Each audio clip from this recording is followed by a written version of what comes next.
ഇതൊക്കെ ഇപ്പൊ നമ്മൾ പഠിച്ചില്ലേ. ഇനി എങ്ങനെയാണ് ബെറ്റർ സ്റ്റോക്ക് പിക്ക് ചെയ്യാൻ പറ്റുക?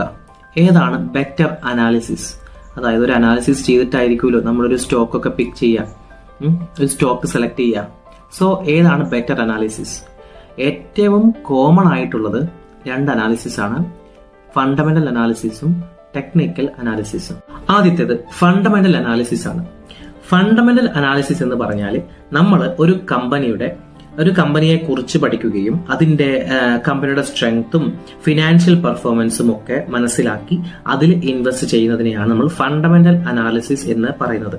ഫണ്ടമെന്റൽ അനാലിസിസ് യൂഷ്വലി ചെയ്യുന്നത് ഈ ലോങ് ടേം ഇൻവെസ്റ്റേഴ്സ് ആണ്, അതായത് 5 കൊല്ലത്തേക്കും 10 കൊല്ലത്തേക്കൊക്കെ ഇൻവെസ്റ്റ് ചെയ്യുന്ന ആൾക്കാർ.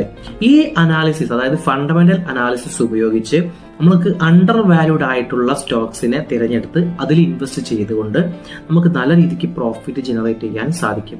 ഈ ഫണ്ടമെന്റൽ അനാലിസിസിന് വേണ്ടി നമ്മൾ മെയിൻ ആയിട്ട് ഉപയോഗിക്കുന്നത് 1 financial statements, 2 financial ratios, 3 business and industry growth methods. ഇനി നമുക്ക് ടെക്നിക്കൽ അനാലിസിസിലോട്ട് വരാം.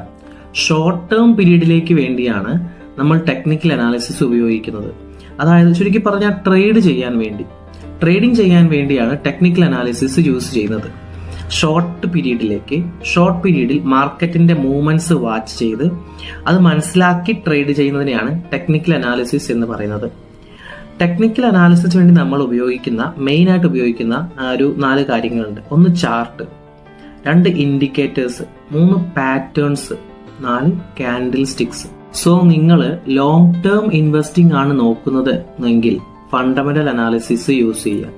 അല്ല, മറിച്ച് നിങ്ങൾ ഷോർട്ട് ടേം ട്രേഡിംഗ് ആണ് നോക്കുന്നത് എങ്കിൽ ടെക്നിക്കൽ അനാലിസിസ് യൂസ് ചെയ്യുക.